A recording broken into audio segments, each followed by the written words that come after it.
Bonsoir tout le monde. Bienvenue à cette séance du 18 juillet 2022. Alors, pour notre moment de silence ce soir, qu'est-ce que je vous peut-être recommanderais, c'est ici dans notre région, on a quand même une belle température. On a un peu de chaleur, mais cette chaleur se tolère très, très bien. Alors qu'il y a des régions, entre autres en France, ils ont des chaleurs extrêmes, des 40 degrés au-dessus, et c'est très, très difficile. Même la région de la Gironde qui a des feux. Donc, tous les pompiers qui sont obligés de combattre ces feux-là sous la chaleur du feu et la chaleur extrême aussi qui peut y avoir. Fait que je pense qu'on va penser à tout ça, ces pompiers-là, comme partout, qui doivent combattre des feux et les gens qui ne peuvent pas se protéger de la chaleur, qui n'ont pas de lieu pour se rafraîchir. Fait qu'on va avoir un petit moment de silence pour ces personnes-là.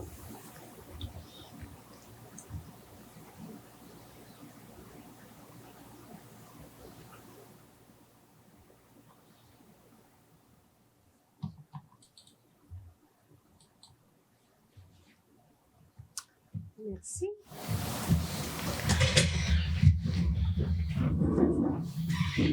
Alors, pour débuter, je vais prendre une proposition pour l'ouverture de la séance. Qui propose? Je propose. Richard Leclerc. Richard Leclerc, c'est appuyé de? Sarah-Josée Fournier. Madame Fournier, parfait, merci. Alors, pour l'ordre du jour, alors vous avez reçu l'ordre du jour vendredi dernier, vous avez été en mesure de le consulter. Est-ce que quelqu'un est prêt à en faire la proposition? Luc Daigle. Luc Daigle, merci. C'est appuyé par? Pierre-Luc Denoncourt. Parfait. Questions, commentaires? Est-ce qu'on demande le vote? C'est donc à l'unanimité. Ensuite, ce soir, nous avons point 3, la séance de consultation publique. Alors, étant donné que nous avons des points pour consultation publique, je vais demander d'abord une proposition pour l'ouverture de la séance de consultation publique. Et c'est proposé par? Hélène Guilbeault. Madame Guilbeault, appuyée par? Luc Daigle. Luc Daigle, parfait, merci. Questions, commentaires? Donc, pas de demande de vote. Alors, on poursuit. Le 3.2, qui est le règlement numéro 913-22, modifiant le plan d'urbanisme du règlement numéro 611-05 pour la présentation du budget de règlement. Je vais demander à M. Paradis, s'il vous plaît. Oui, donc pour le projet de règlement 913-22 qui modifie le règlement d'urbanisme 611-05, un avis de motion a été donné à la séance du 20 juin dernier avec l'adoption du projet de règlement. L'objet et la portée du règlement, c'est de modifier le plan d'urbanisme pour agrandir l'affectation commerciale périphérique CP correspondant à la zone 144 CP pour l'agrandir à même une partie de l'affectation résidentielle faible densité correspondant à la zone 147 HA. Donc, comme vous voyez à l'écran, donc c'est c'est dans le secteur du Golfe, à la 130, sur la 132 Est. Donc, c'est de venir là la partie CP, c'est la partie du bas. Puis de venir englober une certaine partie là, HA qui est du résidentiel, qui est avant là, la rue Jonca, par exemple. Donc, c'est de venir ajouter une petite portion là, pour permettre le développement de certains terrains commerciaux sur le long de la 132. Donc, voilà l'objet pour le règlement. S'il n'y a pas il va y avoir une période de questions-commentaires, mais il n'y a pas personne avec nous ce soir dans l'assistance. Le projet de règlement est quand même disponible sur le site Internet de la Ville, puis il va être présenté pour adoption à la séance du 15 août prochain. Parfait, merci, M. Paradis.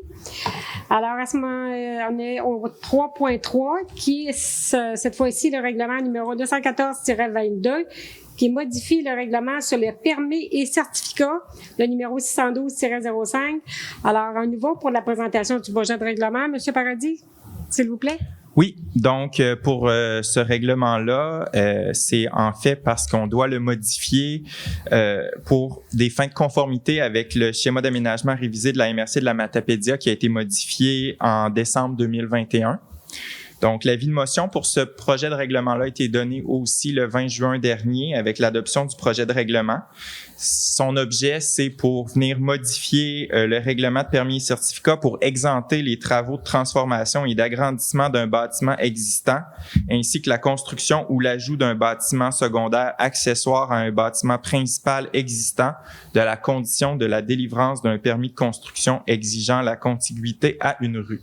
Donc, c'est partout dans le fond, cette norme-là pour le schéma d'aménagement, c'est partout sur le territoire de la MRC en fait. Donc, la ville d'Amqui doit, pour des fins de conformité au schéma d'aménagement de la MRC, venir modifier son règlement sur les permis et certificats. Parfait. Donc, à nouveau, c'est présenté, ça va être adopté à la séance du mois d'août. C'est ça. Merci beaucoup, M. Paradis. Le 3.4, cette fois-ci, qui est le règlement numéro 915-22, modifiant le règlement de zonage numéro 613-05. À nouveau, M. Paradis, s'il vous plaît, pour nous présenter le premier projet de règlement. Oui, donc en fait, là, comme mentionné, étant donné que le schéma d'aménagement révisé, on fait des modifications on fait des modifications, en fait, en décembre 2021, il y a eu des modifications au schéma d'aménagement, ce qui fait en sorte qu'on doit venir modifier également le règlement de zonage. Également, il y a différentes dispositions dans le règlement de zonage pour lesquelles il y a une orientation de venir modifier certaines dispositions. Également, il y a le plan d'urbanisme qui est en cours de modification, comme j'ai mentionné tout à l'heure, au niveau de la 132 là, pour agrandir une zone d'affectation commerciale. Donc, l'avis de motion et le dépôt l'adoption du premier projet de règlement a été fait le 20 juin dernier. Ici, l'objet, là, puis les dispositions qui sont en cours de modification, je vais vous les énumérer. Donc, interdire l'implantation d'un lieu d'enfouissement technique aux fins de concordance au schéma d'aménagement révisé de la MRC de la Matapédia. Il y a agrandir la zone 144 CP à même une partie de la zone 147 HA, comme j'ai mentionné tout à l'heure. Réduire les distances séparatrices à partir d'une carrière, d'une gravière et d'une sablière. Intégrer une disposition autorisant les usages complémentaires à une exploitation agricole. Supprimer la superficie et la hauteur maximale des bâtiments accessoires isolés situés dans la zone agricole. Ne plus exiger d'écran visuel pour les thermopompes situées en cours avant-secondaire d'un terrain d'angle. Et autoriser l'usage 6344 services de paysagement dans la zone 28 CP. C'est une zone qui est située en face du camping d'Amqui. Mm-hmm. Donc, certaines modifications sont illustrées aux annexes du règlement. Sont disponibles encore là sur le site Internet de la ville d'Amqui.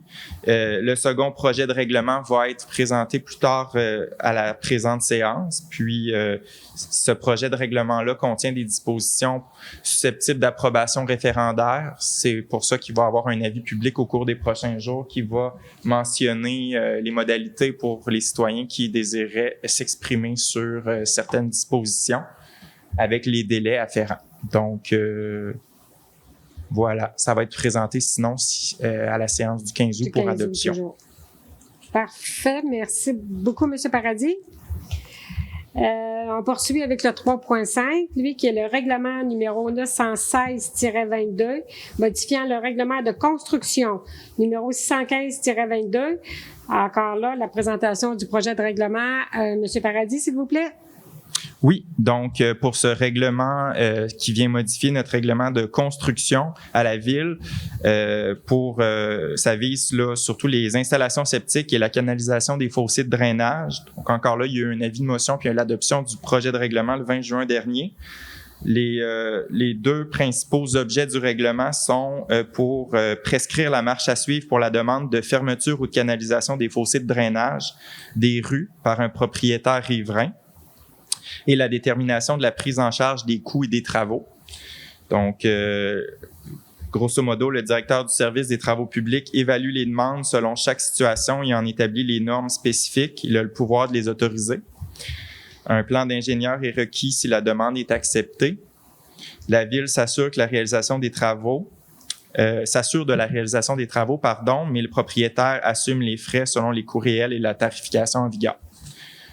Puis finalement, en ce qui concerne les installations septiques, c'est de prescrire qu'un professionnel compétent va devoir évaluer la conformité d'une installation septique préalablement à son enterrement. Puis, il va devoir fournir aussi divers documents qui attestent la conformité des travaux aux normes provinciales en vigueur et ainsi qu'aux plans et devis qui ont été déposés pour la demande de permis.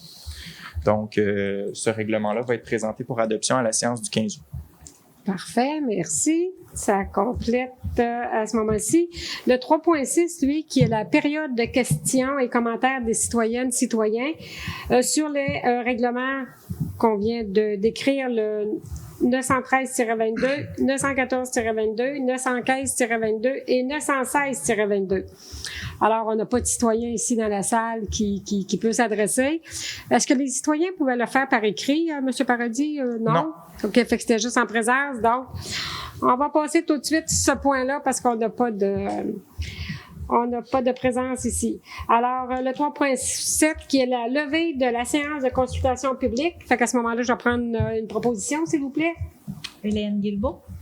Madame Guilbeault propose et c'est appuyé par?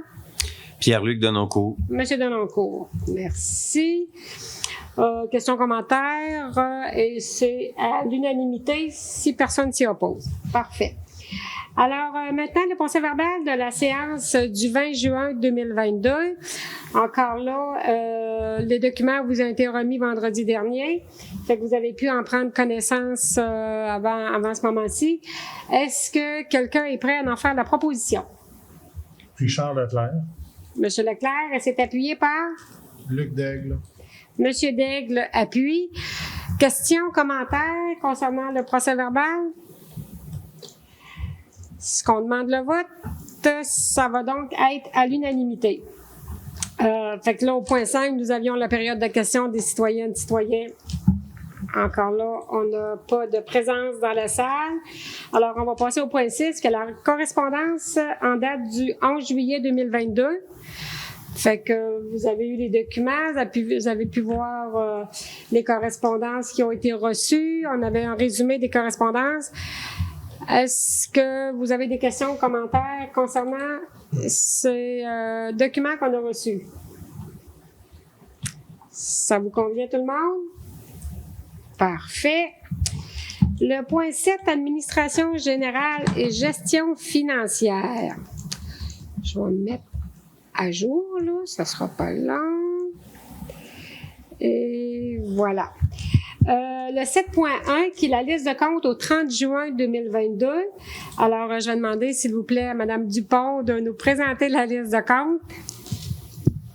Oui, alors c'est une liste de comptes qui totalise, en date du 30 juin 2022, la somme totale de 1 962 227,77 $. Les dépenses principales sont exprimées dans le sommaire des déboursés.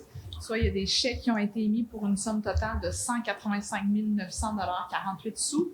Il y a également des fournisseurs qui ont été payés par transfert bancaire, totalisant 466 914,69 $. Il y a des prélèvements pour le mois de juin, totalisant 747 933,91 $. Les paies des employés pour 138 760,35 $. Ensuite, il y a les frais de service de l'institution financière pour 1 142,41 $. Il y a également les intérêts sur financement et marge de crédit totalisant 26 768,10 $. Et finalement, des comptes à payer pour une somme de 394 807,83 $, totalisant 1 962 227,77 $. Parfait. Merci, Mme Dupont. Alors, Monsieur Pierre-Luc Denoncourt, vous êtes passé pour faire la vérification des comptes. Effectivement, donc je propose. Vous en faites la proposition? Exactement. Merci. Qui appuie, s'il vous plaît? Sarah-Josée Fournier. Madame Fournier appuie. Questions, commentaires concernant la liste de comptes? Est-ce qu'on demande le vote? C'est donc à l'unanimité. Donc, le 7.2 qui est la vente par défaut de paiement de taxes 2021 pour le lot 3 165 719 du cadastre du Québec pour la circonscription foncière de Matapédia. Ça va être pour la désignation de signataires. Donc, je demandais à M. Paradis, s'il vous plaît, de vous en faire la présentation. Oui, donc le 10 juin 2021, il y avait la vente pour taxes pour les immeubles qui avaient été envoyés pour taxes l'an dernier par le conseil municipal. Lors de cette vente pour taxes-là, la Ville d'Amqui s'est portée acquéreur de l'immeuble situé au 3 165 179 du cadastre du Québec. Là, c'est un terrain vacant. Donc, il y a un certificat d'adjudication qui a été émis en la faveur de la Ville qui est daté du 14 juin 2021. Un an s'est écoulé depuis la vente pour taxe. Donc, le délai légal, c'est 1 an pour que le propriétaire antérieur se manifeste à savoir s'il veut racheter son immeuble ou non. Il n'y a pas personne qui s'est manifesté. Donc, à ce moment-là, la Ville d'Amqui peut aller chez le notaire confirmer son titre pour ce terrain. Donc, c'est ce qu'il est recommandé au conseil ce soir de faire, c'est d'autoriser formellement la vente du lot, puis d'autoriser la mairesse et moi-même à signer l'acte de vente notarié qui constate la propriété de la Ville d'Amqui. Merci, M. Paradis. Est-ce que quelqu'un veut en faire la proposition? Richard Leclerc. M. Leclerc propose et c'est appuyé par Pierre-Luc Denoncourt. M. Denoncourt. Merci. Questions, commentaires? Est-ce que quelqu'un demande le vote? C'est donc à l'unanimité. Le 7.3, qui est le règlement numéro 912-22, relatif à la circulation des camions et des véhicules outils. Alors ici, c'est un avis de motion. Fait que qui donne l'avis de motion? Je donne l'avis de motion, Mme la mairesse. Parfait. Donc, M. Gilles Charret donne l'avis de motion. Le 7.4, qui est le même règlement numéro 912-22, relatif à la circulation des camions et véhicules outils. Donc, je vais demander M. Égide de nous faire le dépôt du projet de règlement, s'il vous plaît. Sommaire du projet de règlement numéro 912-22, relatif à la circulation des camions et des véhicules outils. Considérant que le Code de la sécurité routière permet à la Ville d'Amqui d'adopter un règlement pour prohiber la circulation de tout véhicule routier dans les chemins qu'elle indique pourvu que cette prohibition soit indiquée par une signalisation appropriée. Considérant qu'il est nécessaire de réglementer la circulation des camions et de véhicules outils sur les chemins publics, dont l'entretien est à la charge de la Ville, afin d'assurer la protection du réseau routier, la sécurité des citoyens et la tranquillité des secteurs résidentiels. Considérant qu'il y a lieu de modifier et de remplacer le règlement présentement en vigueur, objet porté et résumé du règlement. Le présent règlement vise à interdire la circulation de camions et de véhicules outils sur des chemins ou des tronçons routiers déterminés situés sur le territoire de la Ville d'Amqui. La livraison locale est tout de même autorisée dans la zone visée, si c'est la seule façon de se rendre à un endroit. Les nouveaux tronçons visés par l'interdiction sont les suivants. Chemin du Pont-Couvert, rang Saint-Guillaume de la 132 rang Couturval, Henri Bouliane, JN Napoléon Pérusse de 26 rue J. Napoléon Pérusse à de la Colline de J. Napoléon Pérusse à J. Octave Bérubé de avenue Gaétan-Chambault à de la Colline. Un plan de toutes les tronçons visés et de la signalisation afférente à installer et en annexe du règlement. Le projet du règlement pourrait être consulté sur le site web de la Ville dans la section des règlements municipaux. Pour entrer en vigueur, le règlement devrait être approuvé par le ministère des Transports du Québec, suivant son adoption par le Conseil prévu pour le 15 août prochain. Parfait. Merci beaucoup, M. Charret. Alors, c'est ça, tout simplement rappeler que concernant le rang Saint-Guillaume, c'est une demande qui nous avait été soumise par les résidents du secteur qui demandait à ce que le véhicule lourd soit interdit s'ils avaient tout simplement pas à faire là, si c'était juste pour passer. Donc, pour Laurent Saint-Guillaume, on le met interdit de la 132 jusqu'au rang Couturval. Donc, les gens pourront avoir accès quand même par la rue d'Auteuil pour aller au commerce qui est tout près. Alors, puis les autres, ben c'est régulariser une situation de toute façon qui avait déjà été, quand on parle de Napoléon Pérusse sur la côte de l'hôpital, ben c'est pour régulariser des points qui avaient déjà été soumis mais que la résolution n'avait pas été passée. Fait qu'on corrige tout ça en même temps. Fait que merci beaucoup, M. Charret, pour la présentation. Alors, à présent, pour le point 7.5, qui est le contrat de gré à gré pour la démolition des résidences situées au 47-49 rue du Carrefour Sportif pour autorisation. Madame Dupont, s'il vous plaît, est-ce que vous pouvez nous présenter ce point? Oui, alors, dans le cadre du projet de réaménagement du Carrefour Sportif, comme vous le savez, la Ville a acquis les lots 3 165 258 et 3 165 259 du cadastre du Québec, situés au 47 et 49 rue du Carrefour Sportif, afin de procéder aux démolitions de leur construction pour améliorer l'accessibilité aux installations municipales, vu les investissements qui vont se faire au cours des prochains mois. Alors, il est recommandé d'accepter la soumission d'excavation Air, Rio et Fils au montant de 18 568,46 $, taxes incluses, pour la démolition des constructions sur les lots, incluant le remblai des trous de fondation avec du gravier, à être réalisé au plus tard le 30 novembre 2022 et payable à même le fonds de roulement sur une période de 10 ans. Alors, vous avez également eu un autre soumissionnaire qui a été déposé dans vos documents. Puis on donne au plus bas soumissionnaire. Parfait, merci. Est-ce que quelqu'un est prêt à en faire la proposition? Luc Daigle. Monsieur Daigle propose et c'est appuyé par? Sarah-Josée Fournier. Madame Fournier, merci. Questions, commentaires? Est-ce qu'on demande le vote? C'est donc à l'unanimité. 7.6, qui est le lancement de l'appel d'offres public pour les travaux de construction de la rue du Boisé. Alors, Monsieur Paradis, s'il vous plaît. Oui, donc il est recommandé au Conseil de procéder au lancement de l'appel d'offres public pour les travaux de construction de la rue du Boisé à Amqui. Donc, c'est le nouveau secteur à développer, là, le secteur résidentiel à développer. Donc, voilà. Donc, on est rendu là, on est rendu à lancer l'appel d'offres, puis ça devrait être publié au SEAO mercredi prochain. Donc, les soumissionnaires vont en principe avoir 2 semaines pour soumissionner dans le but d'octroyer le contrat à la séance du mois d'août. Et pour ça nous prend une résolution ce soir. C'est ça. Alors, est-ce que quelqu'un veut en faire la proposition?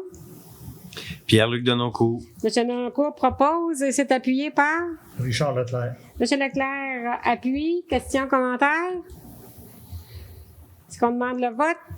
Ça va donc être à l'unanimité. 7.7, qui est le transbordement des déchets et matières récupérables sur le site situé au 304 rue des Forges. C'est donc pour une autorisation.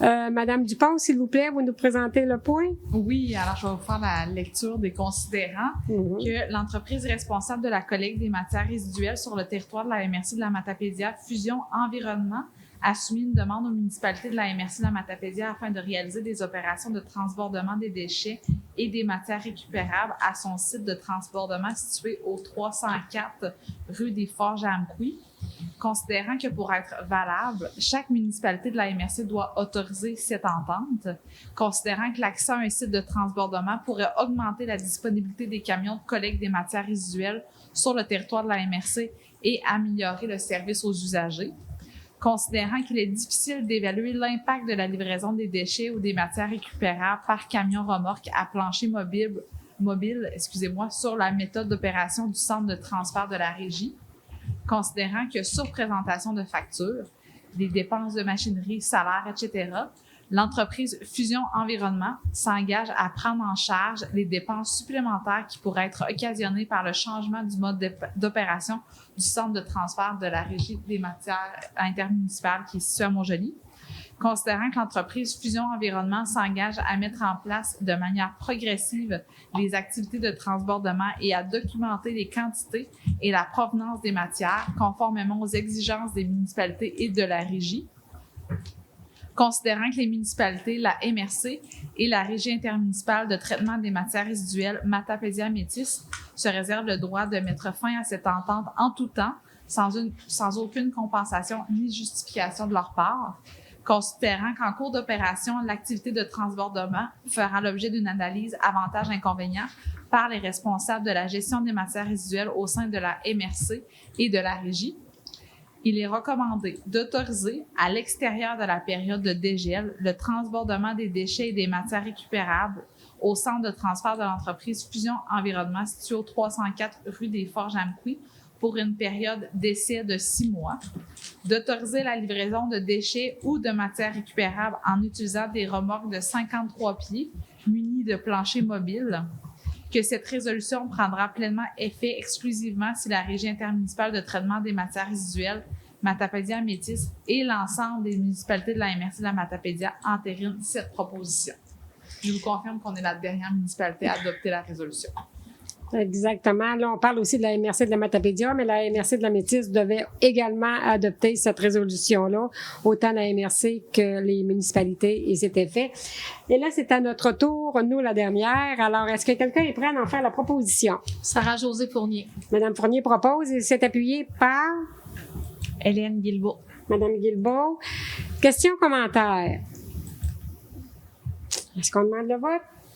Ça va donc être à l'unanimité. Le point 7.8, lui, qui est implantation du futur programme de médecine vétérinaire à la Pocatière.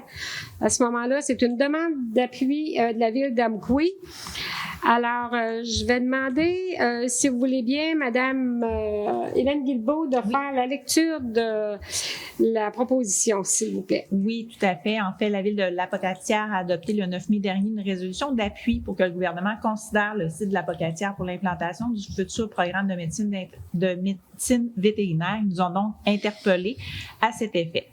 Donc, considérant la décision du gouvernement du Québec d'accorder à l'UQAR l'autorisation d'offrir un nouveau programme universitaire en médecine vétérinaire, considérant l'entente de partenariat entre l'Université de Montréal et sa faculté de médecine vétérinaire de Saint-Hyacinthe et l'UQAR, et ce, avec l'autorisation du gouvernement du Québec de régionaliser cette formation au Bas-Saint-Laurent et d'y consentir les ressources humaines, financières et matérielles nécessaires. Considérant la volonté gouvernementale de pourvoir aux besoins pressants de médecins vétérinaires en région, et notamment en pratique des animaux d'élevage, considérant que l'UQAR possède déjà une expertise reconnue dans le déploiement de l'enseignement universitaire de qualité hors du campus de Rimouski, considérant que la Pocatière, ville éducative et de recherche appliquée par excellence dans l'histoire de la formation agroalimentaire depuis 1859, par la fondation de la première école d'agriculture de la faculté d'agronomie en 1940, de l'Institut de technologie agroalimentaire en 1962, puis du campus de l'Institut de technologie agroalimentaire du Québec en 2021. Considérant la présence à la Pocatière d'infrastructures importantes d'élevage via la ferme-école exploitant 2 troupeaux laitiers, un cheptel chevalin et d'autres installations de production animale et des centres ovins et porcins à la disposition de la formation, considérant que l'Université de Montréal a elle-même installé sa faculté de médecine vétérinaire hors de son campus principal, soit à Saint-Hyacinthe, à proximité de l'Institut de technologie agroalimentaire, bénéficiant ainsi d'acquis et de services importants déjà en place, considérant la présence d'un édifice central imposant permettant le partage de services aux élèves de formation supérieure, considérant l'espace disponible pour l'ajout de locaux et d'infrastructures répondant aux normes élevées pour offrir un tel programme de formation, considérant l'environnement agricole présentant une grande concentration et une diversification dans les productions animales au Bas-Saint-Laurent, offrant ainsi un laboratoire d'apprentissage clinique exceptionnel à de futurs praticiens vétérinaires pour les grands animaux, étant le but poursuivi par le gouvernement et ses partenaires universitaires,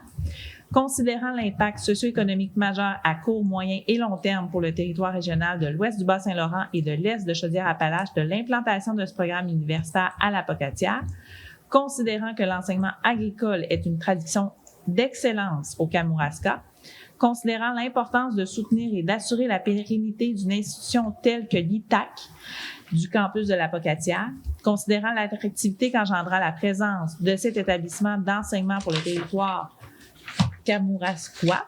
Mon Dieu, c'était pas simple à dire, ce mot-là. Ainsi, je propose que la Ville d'Amqui demande au gouvernement du Québec et à l'UQAR que le site de la Pocatière soit retenu pour l'implantation de la future faculté de médecine vétérinaire sous l'égide de l'UQAR à Rimouski. Voilà. Merci, Mme Guilbeault. Donc, vous en faites la proposition. Tout à fait. Est-ce que c'est appuyé Sarah-Josée Fournier. par Mme Sarah-Josée Fournier? Questions, commentaires sur le sujet? Est-ce qu'on demande le vote? Ça va donc être à l'unanimité. Alors, le point 8, ressources humaines. Bon, en 8.1, nous avons le dépôt du rapport des ressources humaines pour la période du 21 juin au 18 juillet 2022. Ensuite, nous passons 9 pour les travaux publics et hygiène du milieu.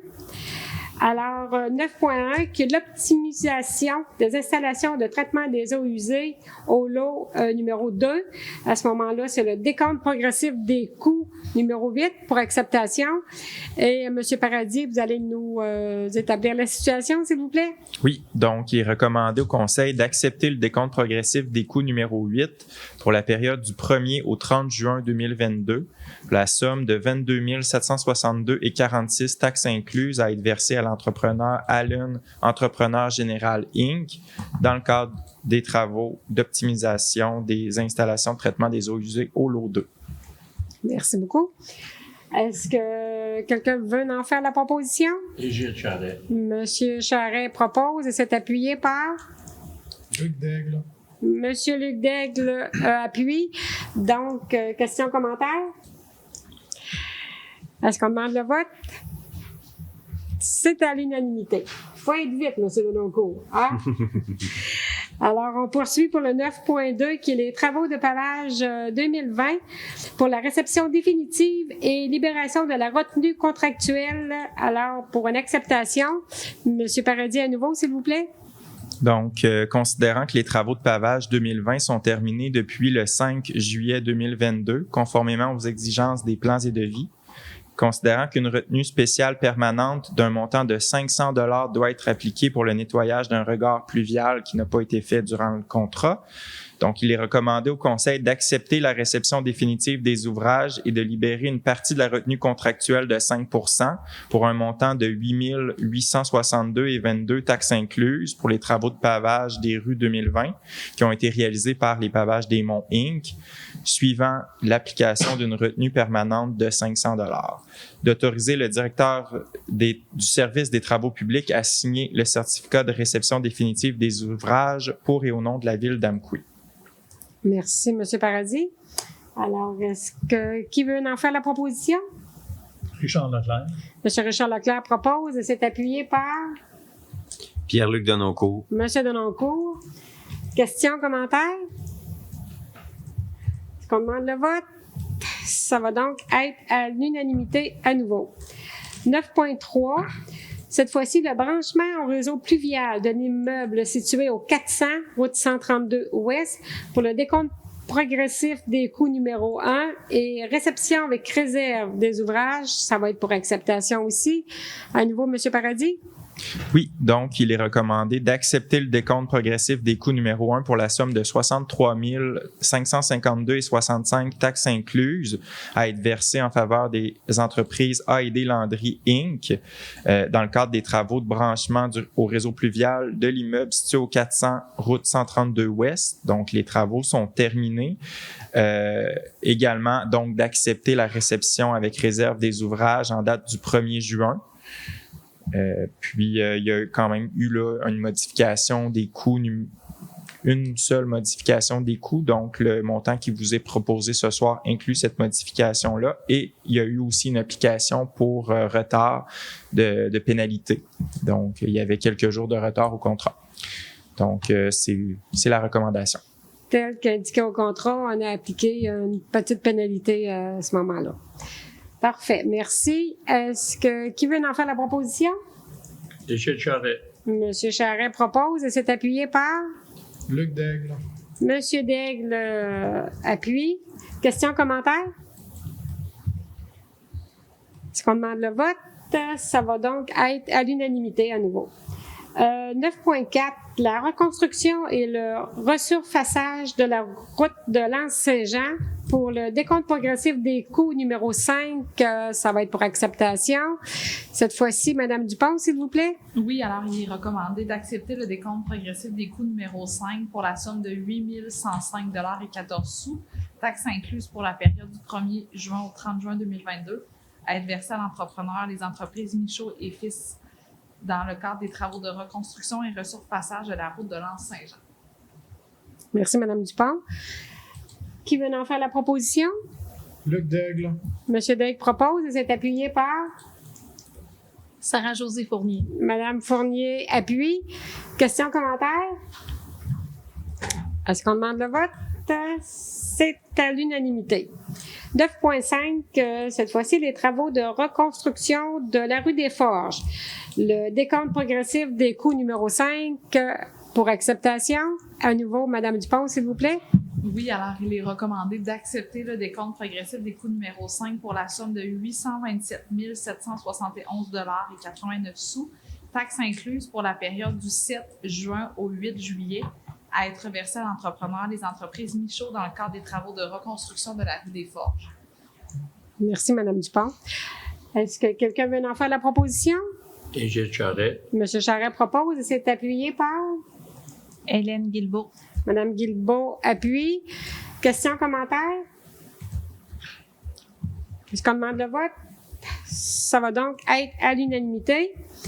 9.6, le dépôt d'une demande d'aide financière au programme d'aide à la voirie locale pour le volet redressement des infrastructures routières locales pour le projet Rue des Biens pour les sites numéros 1 et 8 tirés du plan d'intervention de sécurité routière en milieu municipal. Fait qu'à nouveau, s'il vous plaît, Mme Dupont.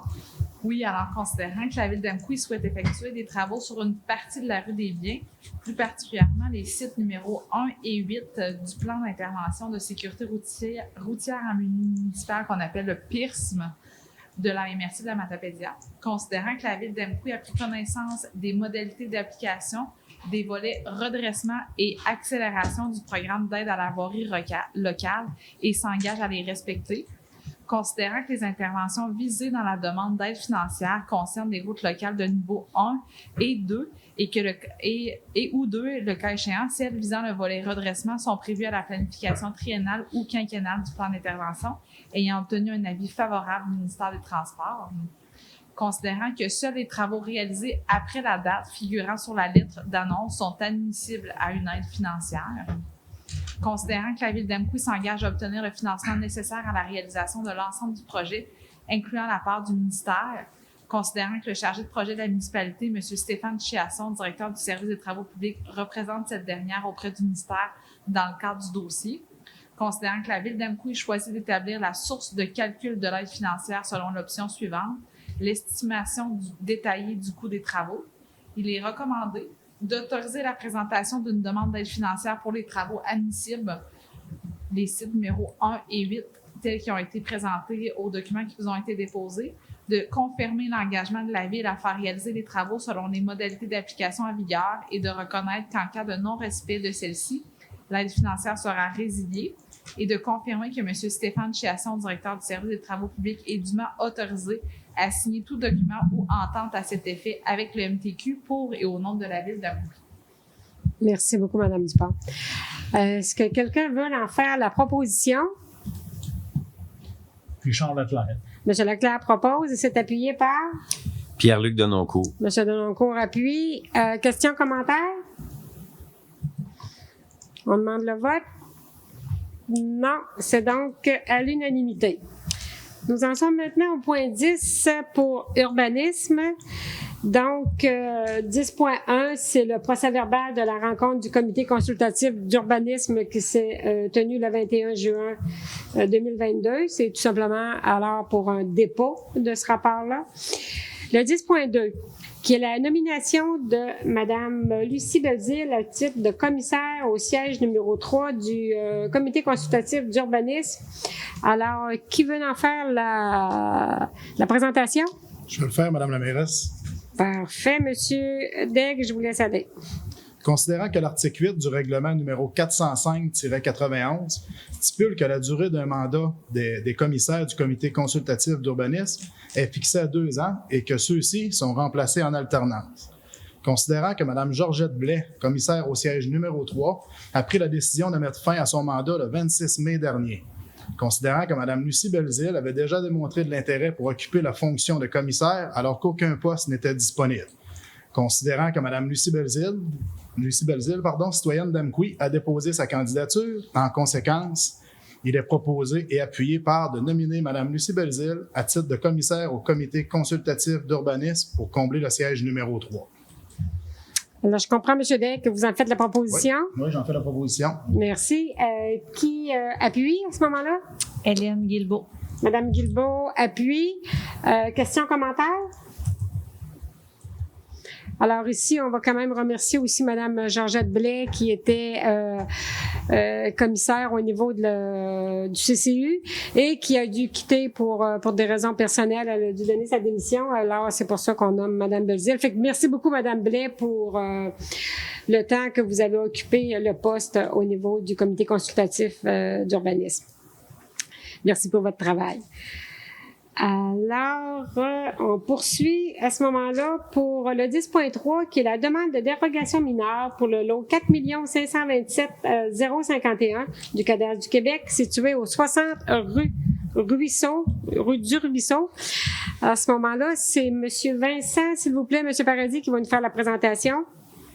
Oui, donc considérant que la demande est conforme à l'article 2.1 du règlement sur les dérogations mineures, considérant que le 15 juin dernier, M. Dave Francoeur a déposé la demande de dérogation mineure 2022-0364 qui concerne la propriété située au 60 rue du Ruisseau, considérant que le demandeur désire obtenir les autorisations nécessaires pour construire un bâtiment accessoire, un garage isolé dont la superficie au sol excède le maximum permis par la réglementation en vigueur, considérant que l'article 7.4.3 du paragraphe 4A du règlement de zonage prévoit que la superficie au sol d'un bâtiment accessoire isolé ne doit pas excéder 80% de la superficie au sol du bâtiment principal, considérant que le garage projeté aurait une superficie au sol de 83,17 mètres carrés, alors que le maximum permis serait plutôt de 66,83 mètres carrés, soit 99,56% au lieu de 80% qui est prescrit par le règlement.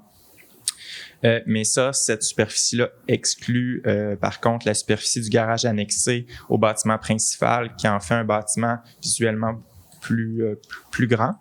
Donc, considérant la recommandation favorable du comité consultatif d'urbanisme en date du 21 juin 2022, il est donc recommandé au conseil d'accepter la construction d'un garage isolé ayant une superficie au sol de 83,17 mètres carrés. Merci, M. Paradis. Alors, comme ici, il s'agit d'une dérogation mineure, les gens dans l'assistance peuvent s'adresser au micro. Fait qu'est-ce que quelqu'un veut adresser quelque chose? Non, parfait. Puis, M. Paradis, on n'a pas eu de commentaires non plus écrit. Je pense que les gens peuvent... non, à cette heure qu'on est en public, les gens peuvent faire ça par écrit. Je vais apprendre, gars. Pas grave. Mais j'aime mieux poser la question que de passer à côté. Merci. Est-ce que quelqu'un propose à ce moment-là l'acceptation de la dérogation mineure? Hélène Guilbeault. Mme Guilbeault propose et c'est appuyé par? Luc Daigle. M. Daigle appuie. Questions, commentaires? De la part des élus? Non? Est-ce qu'on demande le vote? C'est donc à l'unanimité. Le 10.4, que cette fois-ci, une demande de dérogation mineure pour les lots 5 033 572 et 5 089 798 du cadastre du Québec, situé au 155 avenue de la Fabrique. Alors, cette fois-ci, ça va être Mme Dupont, s'il vous plaît, qui va nous présenter le dossier. Oui, la demande est conforme à l'article 2.1 du règlement sur les dérogations mineures, numéro 616-05. Le 26 mai dernier, M. Olivier Chagnon a déposé la demande de dérogation mineure numéro 2022-0279 concernant la propriété située au 155 avenue de la Fabrique. Les lots 5 33 572 et 5 89 798 du cadastre du Québec. Le demandeur désire obtenir l'autorisation de conserver l'emplacement de la remise construite en 2021 qui ne respecte pas les normes de localisation prescrites au règlement de zonage. L'article 7.4.3 du règlement de zonage prévoit que la distance minimale séparant un bâtiment accessoire d'un bâtiment principal est de 2 mètres et que la distance minimale entre une construction accessoire est également de 2 mètres.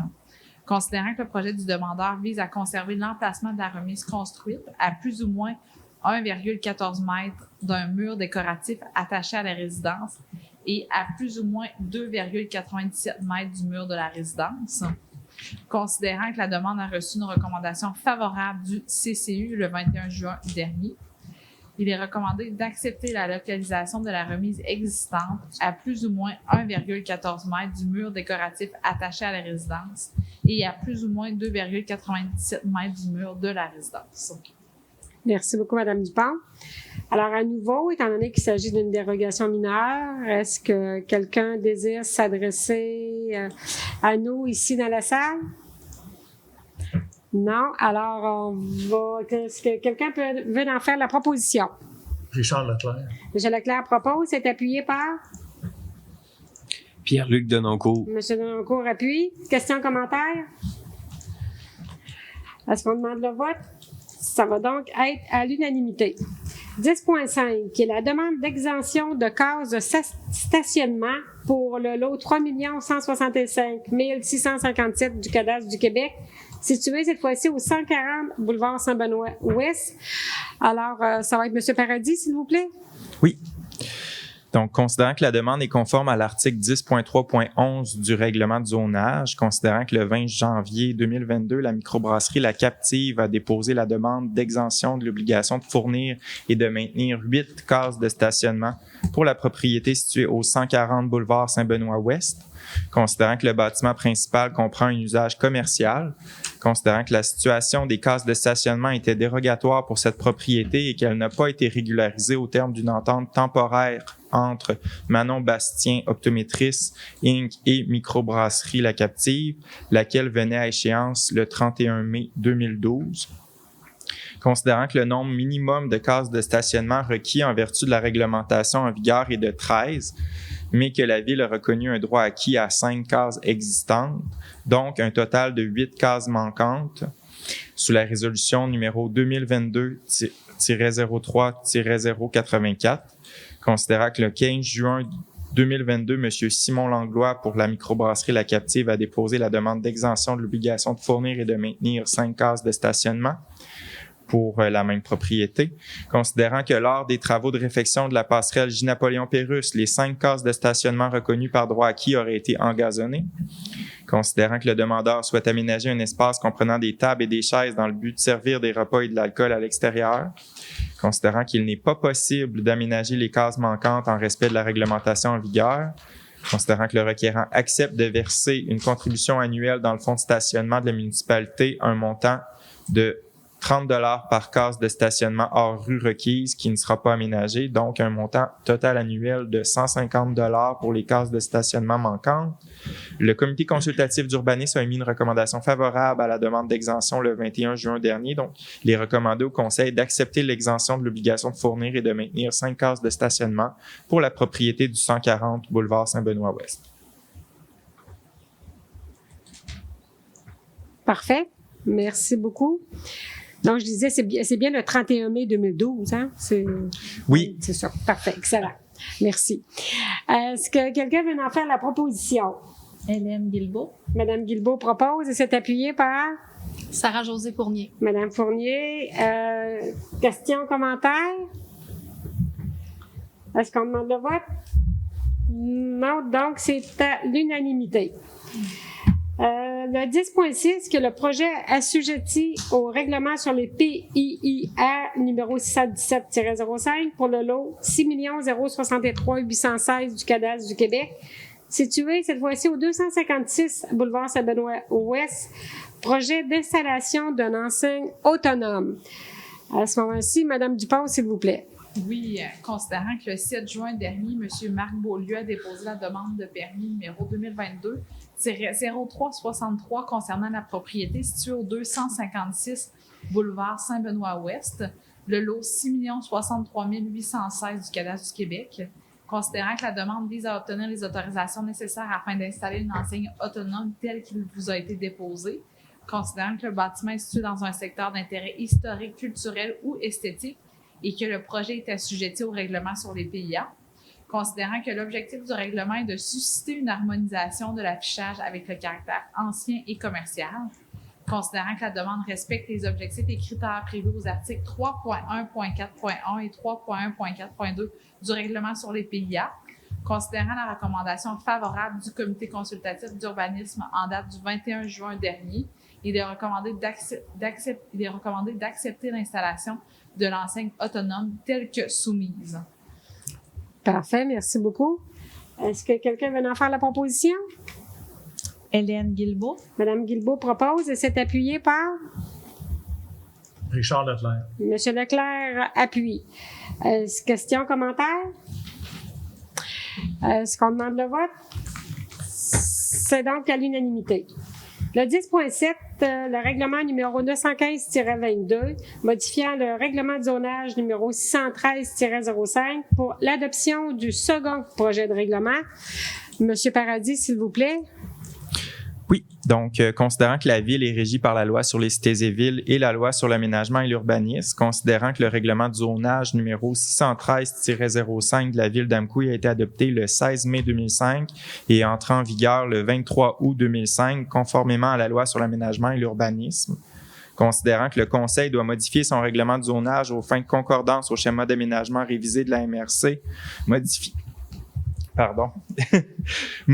par le règlement numéro 2021-07 entrant en vigueur le 20 décembre 2021, considérant que le conseil municipal doit modifier son règlement de zonage aux fins de concordance au plan d'urbanisme en cours de modification, considérant que le conseil municipal désire apporter diverses modifications à son règlement de zonage, considérant qu'il y a un avis de motion qui a été donné le 20 juin dernier puis qu'il y a un premier projet de règlement afférent qui a été adopté par le conseil. Les objets de ce règlement de zonage-là vous ont été présentés là, plus tôt lors de la séance de consultation publique. Ce sont les mêmes dispositions, donc j'en ferai pas une nouvelle lecture. Il faut savoir que il y a quand même eu par rapport au premier projet de règlement, les limites de la zone 144 CP sont légèrement modifiées. Donc, c'est vraiment une question de logiciel. Là. C'est quand que le croquis final a été dessiné par les urbanistes. Il y a une légère différence entre le plan qui avait été déposé au premier projet. Mais c'est très subtil. Là. Ça reste quand même que vous voyez là, la zone 144 CP, les nouvelles limites au plan annexé au second projet de règlement qui est déposé ce soir. Sinon, comme je vous disais, il y a des dispositions qui sont propres à un règlement susceptible d'approbation référendaire. Il y a un avis public qui va être publié au cours des prochains jours pour les citoyens qui voudraient faire des demandes. Donc, sinon, je vous propose d'en faire l'adoption. Parfait, merci beaucoup, M. Paradis. Est-ce que quelqu'un veut en faire la proposition à ce moment-là? Pierre-Luc Denoncourt. M. Denoncourt propose et c'est appuyé par? Égide Charret. M. Charret appuie. Question, commentaire? On demande le vote? Non, donc c'est à l'unanimité.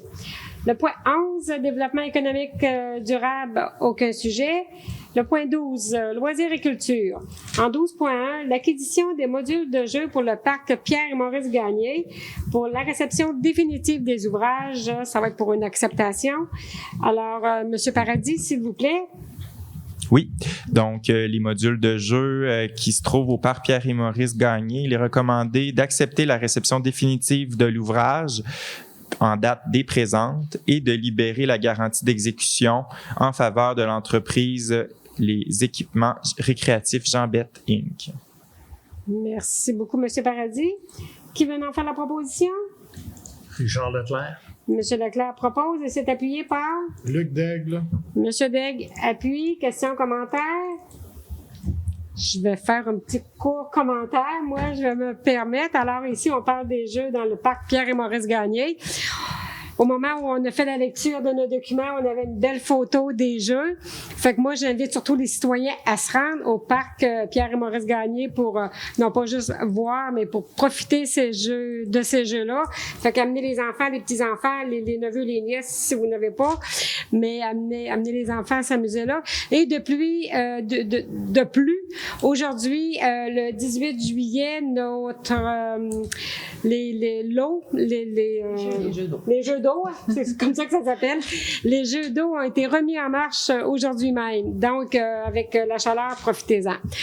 Alors, c'était mon commentaire. Est-ce qu'on demande le vote? Non, c'est donc à l'unanimité. Merci beaucoup. 12.2, qui est la demande du Sentier international des Appalaches au Fonds Région et Ruralité de la MRC de Matapédia pour un appui de la ville d'Amqui. Alors, qui veut nous présenter ce point? Moi, je vais le faire, Madame la mairesse. Parfait. Donc, c'est M. Pierre-Luc Denoncourt qui va nous présenter. Je vous laisse la parole. Donc, considérant que plusieurs sections du Sentier international des Appalaches ont besoin de travaux d'entretien, tels que l'amélioration de la surface de marche, le nettoyage de la végétation et des arbres tombés et le déplacement de sections érodées ou inondées. Considérant que les infrastructures du SIA utilisées pour l'hébergement datent du début des années 2000 et ont besoin de réparation ou de rénovation. Considérant que le SIA souhaite accueillir convenablement un nouveau type de clientèle effectuant des randonnées de 1 à 5 jours et que la sécurité et le confort demeurent un incontournable afin de respecter les normes nationales de la randonnée. Considérant que pour le secteur de la MRC de la Matapédia, le SIA a identifié plusieurs améliorations à apporter au sentier, dont un plan B pour contourner la rivière à Sémétchan, désolé pour la prononciation difficile, lors de grandes crues, l'ajout d'hébergement, l'ajout de points de vue et de nouveaux points d'eau, certains travaux de mise à niveau de la surface de marche, l'ajout de tables de pique-nique, la construction d'une passerelle au ruisseau creux et bien d'autres travaux qui permettront à ce secteur d'être aux normes des gestionnaires nationaux des sentiers de randonnée pédestre. En conséquence, je propose d'adopter la résolution. Donc, d'appuyer le Santé international dans le cadre du dépôt d'une demande d'aide financière. Exactement. Merci. Donc, c'était proposé par M. Denoncourt et c'est appuyé par M. Charret. Appuie. Questions, commentaires? D'aller en profiter. On a des beaux sentiers, puis en plus, ils vont travailler dessus pour les rendre encore plus agréables. Là. Il y en a qui sont faciles à faire même avec une jeune famille. On est allé cette semaine, nous autres, en fin de semaine, on a des très belles places à visiter. Merci, M. Daigle. Et si vous permettez, je vais rajouter aussi que justement, quand on voit une petite pancarte, le SIA, c'est vraiment le Sentier international des Appalaches et qui passe aussi ici même à Amqui. Et entre autres, je ne sais pas qu'est-ce que vous êtes allé marcher, mais même le Sentier des Trois Sœurs dans le parc régional de la Seigneurie de la Matapédia, c'est justement fait partie du Sentier international et sur une des trois sœurs, la plus haute, on a justement un petit hébergement qui est là, que les gens peuvent y passer la nuit. Fait que c'est vraiment très, très bien. Puis on a ça chez nous aussi. Fait que faut en profiter. Alors, c'était mon petit commentaire. Est-ce que on demande le vote? Non, c'est donc à l'unanimité. Le 12.3, qui est l'entente de location de la salle communautaire avec le CI3S BSL Bas-Saint-Laurent pour la vaccination. Alors ici, ça va être une modification de la résolution qui a été passée le mois dernier, le 2022-06-205. Madame Dupont, s'il vous plaît. Oui, alors, la résolution 2022-06-205, il a été proposé par le conseil municipal de demander au CIS du Bas-Saint-Laurent de modifier la location de la salle communautaire en vue de leur activité de vaccination prévue à l'automne 2022, considérant que l'entente n'avait toujours pas été signée entre les parties Il y a donc lieu de modifier les dates de la location pour permettre une autre location durant la période des fêtes. Alors, il est recommandé de modifier la résolution pour y lire au premier paragraphe que l'entente est valide pour la période du 22 août 2022 au 23 décembre 2022, plutôt que pour la période du 22 août 2022 au 31 décembre 2022. Parfait. Merci, Mme Dupont. Est-ce que quelqu'un veut en faire la proposition? Pierre-Luc Denoncourt. Proposé par M. Denoncourt. Tout le monde veut en faire la proposition. M. Denoncourt propose et s'est appuyé par Sarah-Josée Fournier. Mme Fournier appuie. Donc, merci beaucoup pour cette modification aussi. Merci à Mme Dupont pour la rapidité, le travail qui a pu être fait. Alors, le point 13, qui est la demande de dons et commandites. Donc, 13.1, qui est la liste de dons au 5 juillet 2022. Qui veut faire la présentation de la liste, s'il vous plaît? Madame la mairesse, je vais la faire oui, je suis la mairesse, Monsieur Leclerc. Je vous laisse faire la liste. C'est bien, Madame la mairesse. Je vous laisse la parole. Liste des dons au 5 juillet 2022. Il est proposé par, appuyé par, d'approuver les dons suivants. La demande du club Arcoval Incorporé pour l'achat de matériel en vue d'une compétition provinciale. Le don accordé est de 500 $. Les Grands Amis de la Vallée pour le Noël du Bonheur 2022, 700 $. Association du cancer de l'Est du Québec, appui financier pour les services essentiels offerts, 250 $. Parfait. Merci, M. Leclerc. Donc, vous en faites la proposition. J'en fais la proposition, Mme la mairesse. Parfait. Qui appuie, s'il vous plaît? Hélène Guilbeault. Mme Guilbeault appuie. Question, commentaire? Oui, j'ai un petit commentaire, juste en fait là pour assurer tout le monde que, étant président du conseil d'administration des Grands Amis de la Vallée et étant aussi sur le comité des dons, bien sûr, je n'ai pas participé aux discussions. Là, je me suis retiré là lors de la demande des Grands Amis de la Vallée. Merci beaucoup, M. Denoncourt, pour cette précision. Alors, est-ce que quelqu'un demande le vote? Ça va donc être à l'unanimité. Le point 14, représentation, congrès, formation, aucun sujet. Le point 15, affaires nouvelles, aucun sujet. Le point 16, à présent, qui est la période de questions des citoyens dans la salle. Fait que nous avons un citoyen qui s'est rajouté en cours de route. Est-ce que vous aviez quelque chose que vous vouliez vous adresser? Ça va? Ben, merci quand même de votre présence. C'est très apprécié. Le point 17, qui est la période de commentaires des élus. Est-ce qu'il y a des élus qui avaient des commentaires à faire? Je vais commencer avec Mme Guilbeault. Oui, donc, vous l'avez vu tout le monde, le beau temps commence. Hein? On a eu des belles températures dans les derniers jours. Donc, ça veut dire qu'on va à l'extérieur, qu'on profite de nos plans d'eau. Madame la mairesse l'a dit tout à l'heure, les jeux d'eau sont maintenant ouverts, mais les piscines aussi le sont. Hein? Donc, j'invite tout le monde à être très, très, très consciencieux avec les points d'eau, que ce soit les piscines, que ce soit la rivière ou le lac qu'on a à proximité. Donc, toujours avoir une surveillance et une vigilance envers les personnes qui les fréquentent. Et aussi, bien, si vous avez des intentions de vous offrir un climatiseur cet été, une thermopompe, bien, ça prend un permis. Hein? Donc, très important d'en faire une demande au service de l'urbanisme avec l'équipe en place. Donc, voilà, c'est tout. Merci beaucoup, Mme Guilbeault. Mme Fournier, ça va? On ne s'était pas concerté. Je voulais peut-être revenir sur le tournoi de tennis, mais voulez-vous...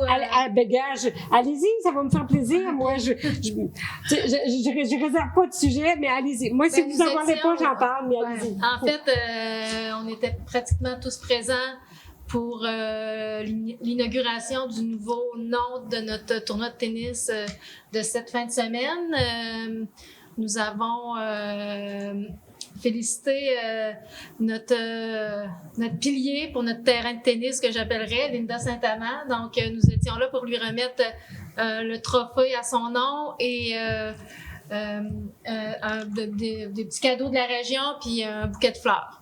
Donc, nous sommes très fiers de ce qu'elle a accompli pour notre ville. Et j'espère que dans les prochaines années, elle sera là aussi pour s'occuper de nos jeunes, pour les encourager dans le tennis. Donc, c'était ça mon... Ben, si vous permettez, Mme Fournier, je vais juste dire que justement, pour les prochaines années, le tournoi annuel de tennis en simple va s'appeler le tournoi Linda Saint-Amand. Exact. Merci beaucoup. Monsieur Denoncourt, vous? Oui, petit commentaire rapide avec les vacances de la construction qui arrivent. C'est le dernier droit pour tous les employés de la construction. On sait qu'il y en a plusieurs dans la région. Fait que je tenais juste à leur souligner de passer des belles vacances puis d'être prudent dans la dernière semaine. Souvent, on est pressé de s'en aller en vacances. Fait qu'on veut que tout le monde soit sain et sauf et profite de belles vacances en famille. Merci beaucoup. Parfait.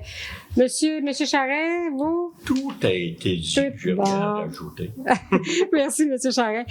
Monsieur Moi, Leclerc. Je viens d'en rajouter par-dessus ce qui a été dit. De toute façon, c'est l'été, il fait beau, il fait chaud, on se déshydrate parce qu'on en a besoin.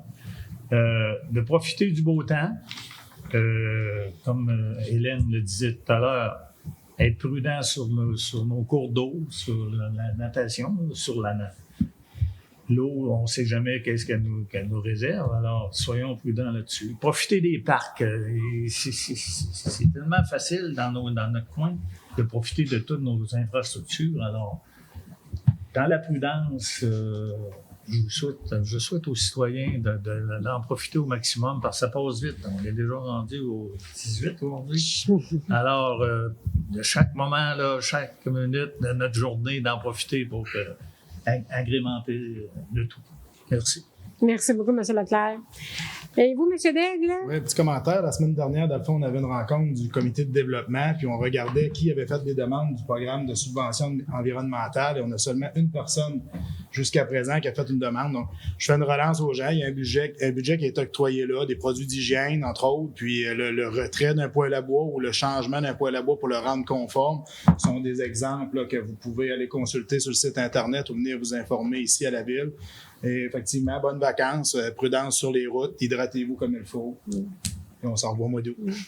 Merci, M. Daigle. Je vais juste rajouter, si vous permettez, justement, pour les produits, il y a le bidet qui semblerait être en rupture dans les commerces ici à Amkoui, mais il y a des gens qui y travaillent pour voir qu'est-ce qui pourrait être fait là, pour que ce produit-là, au moins, devienne disponible. Ouais. Fait que merci.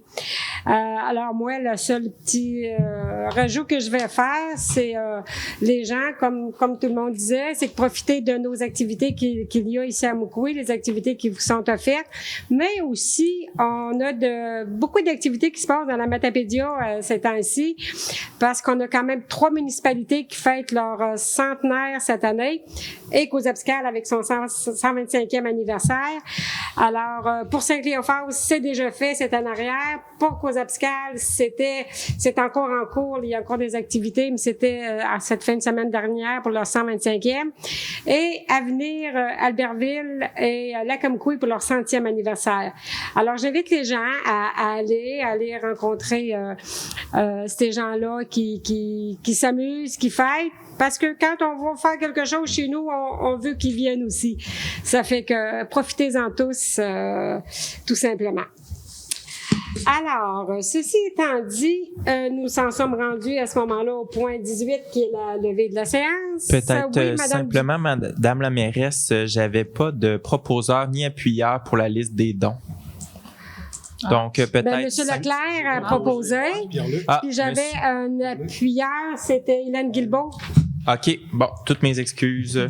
C'est pas grave, regarde, c'est un travail d'équipe qu'on fait, M. Paradis. 2 fois plutôt qu'une. Donc, M. Leclerc a évidemment proposé, il en a fait la lecture et Mme Guilbeault a appuyé. Merci. Appuyé par la suite. Puis il n'y a personne qui s'est opposé, fait que c'était à l'unanimité. Merci. Parfait. Est-ce que ça va, Mme Dupont? Avez-vous quelque chose à rajouter? Parfait. Bon, ben, à ce moment-là, est-ce que quelqu'un est prêt à faire la proposition pour la levée de l'Assemblée? Et Gilles Charret. M. Charret propose. Et c'est appuyé par? Luc Daigle. M. Daigle appuie. Question, commentaire? Est-ce qu'on demande le vote? semblerait que c'est à l'unanimité. Alors, j'ai de la misère avec ce mot-là. Alors, merci beaucoup. Merci de votre présence. Merci aux gens qui... merci à notre présence qui s'est joint à nous durant cette rencontre. Et merci aux gens, vous tous, qui quand même prenez le temps encore de nous regarder et d'écouter votre séance du Conseil. Alors, bon mois de juillet et août à tout le monde et on se revoit à ce moment-là au mois d'août. Merci, au revoir.